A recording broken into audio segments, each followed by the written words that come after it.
ಜೈ ಹನುಮಾನ್. ಎಲ್ಲ ನನ್ನ ಗುರುಗಳಿಗೆ ನಮಸ್ಕಾರ. Welcome to creative life channel. ಇವತ್ತಿನ ವಿಡಿಯೋದಲ್ಲಿ ನಾನು ಈರುಳ್ಳಿ ಚಟ್ನಿ, ಈರುಳ್ಳಿ ಚಟ್ನಿಗಿಂತನೂ ಮಲ್ಟಿಪಲ್ ಚಟ್ನಿ ಅಂತ ಹೇಳಿದ್ರೆ ತಪ್ಪಾಗೋದಿಲ್ಲ. ಈ ಚಟ್ನಿ ನಮಗೆ ದೋಸೆ, ಚಪಾತಿ, ಇಡ್ಲಿ, ಮುದ್ದೆ, ರೈಸ್ಗೆ ಎಲ್ಲದಕ್ಕೂ ಸಹ ತುಂಬಾ ಚೆನ್ನಾಗಿರುತ್ತೆ. ಎಸ್ಪೆಷಲಿ ನಾನ್ ವೆಜ್ ಮಾಡಿದ ನೆಕ್ಸ್ಟ್ ಡೇ ಈ ಚಟ್ನಿ ಮಾಡೋದ್ರಿಂದ ನಮಗೆ ಡೈಜೆಷನು ಚೆನ್ನಾಗಿರುತ್ತೆ. ಹಿಂದಿನ ದಿವಸ ಮಸಾಲೆ ತಿಂದಿರ್ತೀರಿ, ನೆಕ್ಸ್ಟ್ ಡೇ ಹುಳಿ ತಿನ್ನೋದ್ರಿಂದ ನಮಗೆ ಬಾಯಿಗೆ ರುಚಿನೂ ಚೆನ್ನಾಗಿರುತ್ತೆ. ನೀವು ಸಹ ಟ್ರೈ ಮಾಡಿ, ಹೇಗಿತ್ತು ಅಂತ ಕಮೆಂಟ್ ಮಾಡಿ. ಚೆನ್ನಾಗಿತ್ತು ಅಂದರೆ ಪ್ಲೀಸ್ ಚಾನಲ್ನ ಸಬ್ಸ್ಕ್ರೈಬ್ ಮಾಡೋದು ಮರಿಬೇಡಿ. ನನಗೊಂದು ಮೋಟಿವೇಶನ್ ಸಿಗುತ್ತೆ ನೆಕ್ಸ್ಟ್ ವೀಡಿಯೋಸ್ ಮಾಡೋದಕ್ಕೆ. ಬನ್ನಿ ಏನೇನು ಐಟಮ್ಸ್ ಬೇಕು ಅಂತ ನೋಡ್ಕೊಳ್ಳೋಣ. ನೋಡಿ, ನಾನು ಅರ್ಧ ಈರುಳ್ಳಿ, ಹಿಡಿಯಷ್ಟು ಈರುಳ್ಳಿ, 2 ಬೆಳ್ಳುಳ್ಳಿ, 1/4 ಸ್ಪೂನ್ ಮೆಂತ್ಯ, 1/4 ಸ್ಪೂನ್ ಮೆಣಸು, ಅರ್ಧ ಸ್ಪೂನ್ ಜೀರಿಗೆ, ಸ್ವಲ್ಪ ಇಂಗು, 1 ನಿಂಬೆಹಣ್ಣು ಗಾತ್ರದ ಹುಣಸೆಹಣ್ಣು, ರುಚಿಗೆ ತಕ್ಕಷ್ಟು ಉಪ್ಪು, ಕರಿಬೇವಿನ ಸೊಪ್ಪು, 7ರಿಂದ 8 ಮೆಣಸಿನ್ಕಾಯಿ, ಉದ್ದಿನಬೇಳೆ, ಕೊತ್ತಂಬರಿ, ಕಡಲೆಬೇಳೆ ಮತ್ತು ಅರಿಶಿನ ಪುಡಿ, 1/4 ಸ್ಪೂನಷ್ಟು ಅರಿಶಿನ ಪುಡಿ. ಫಸ್ಟು ನಾವು ಕಾಳುಗಳನ್ನ ಎಲ್ಲನೂ ನೀಟಾಗಿ ನಾವು ಹುರ್ಕೊಂಬಿಡೋಣ. ನೋಡಿ, ಮೀಡಿಯಮ್ ಫ್ಲೇಮಲ್ಲಿ ಇಟ್ಕೊಂಡು ನೀವು ಇದನ್ನು ಫ್ರೈ ಮಾಡ್ಕೊಬೇಕು, ಇಲ್ಲಾಂದರೆ ಬೇಗ ಹಸಿದೋಗ್ಬಿಡುತ್ತೆ, ನೀಟಾಗಿ ಇದು ಫ್ರೈ ಆಗಲ್ಲ. ಯಾಕಂದರೆ ನಾವು ಮತ್ತೆ ಈ ಚಟ್ನಿನ ಕುದಿಸೋದಿಲ್ಲ. ಅದಕ್ಕೋಸ್ಕರ ನೀವು ಇದನ್ನು ಹುರ್ಕೊಬೇಕಾದ್ರೆ ನೀಟಾಗಿ ಕಂಪ್ಲೀಟಾಗಿ ಇದನ್ನು ನೀವು ಹುರ್ಕೊಬೇಕು, ನೀಟಾಗಿ ಬೆಂದೋಗೋ ಥರ ನೀವು ಇದನ್ನು ಹುರ್ಕೊಬೇಕು. ಅದಕ್ಕೆ ಲೋ ಫ್ಲೇಮಲ್ಲಿ ಇಟ್ಕೊಂಡು ನಿಧಾನಕ್ಕೆ ಫ್ರೈ ಮಾಡ್ಕೊಳ್ಳಿ. ಅಮ್ಮಮ್ಮ ಅಂದರೂ ಜಾಸ್ತಿ ಏನು ಹಿಡಿಯೋದಿಲ್ಲ, ಒಂದು 5ರಿಂದ 10 ನಿಮಿಷದೊಳಗೆ ಎಲ್ಲ ಐಟಮ್ಸ್ನ ನಾವು ಹುರ್ಕೊಂಬಿಡ್ಬೋದು, ಫ್ರೈ ಮಾಡ್ಕೊಂಬಿಡ್ಬೋದು.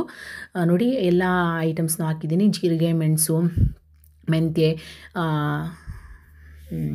ಮೆಣಸಿನ್ಕಾಯಿ, ಈರುಳ್ಳಿ ಮತ್ತು ಬೆಳ್ಳುಳ್ಳಿ. ಇಷ್ಟು ಈರುಳ್ಳಿನ ಹಾಕ್ಕೊಂಡು ಒಂದು 50 ಭಾಗ ಬೇಯೋವರೆಗೂ ಬೆಳ್ಳುಳ್ಳಿ ಹಾಕೋದಕ್ಕೆ ಹೋಗಬೇಡಿ, ನೀಟಾಗಿ ಎಲ್ಲನೂ ಬೇಯಿಸ್ಕೊಳ್ಳಿ. ಆಮೇಲೆ ಬೆಳ್ಳುಳ್ಳಿ ಹಾಕ್ಕೊಂಡು ಇನ್ನೊಂದು ಸತಿ ಕೈ ಆಡಿಸ್ಕೊಂಡಿರಿ. ಇಷ್ಟನ್ನೆಲ್ಲನೂ ನೀಟಾಗಿ ಲೋ ಫ್ಲೇಮಲ್ಲಿ ನೀಟಾಗಿ ಕುಕ್ ಆಗಬೇಕು ಇದು.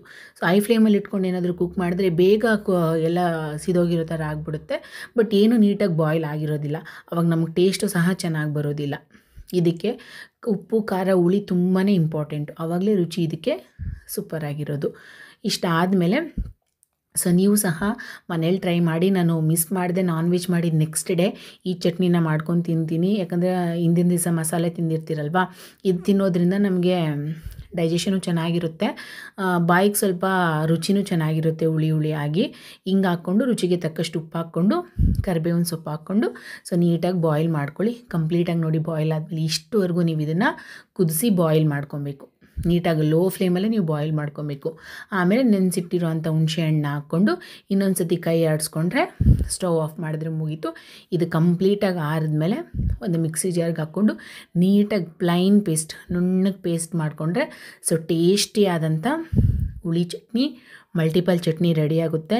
ನೀವು ಸಹ ಟ್ರೈ ಮಾಡಿ. ನಾನು ಇದನ್ನು ಮುದ್ದೆ ಜೊತೆಗೆ ತಿಂದೆ, ತುಂಬಾ ಸೂಪರಾಗಿ ಬಂದಿತ್ತು.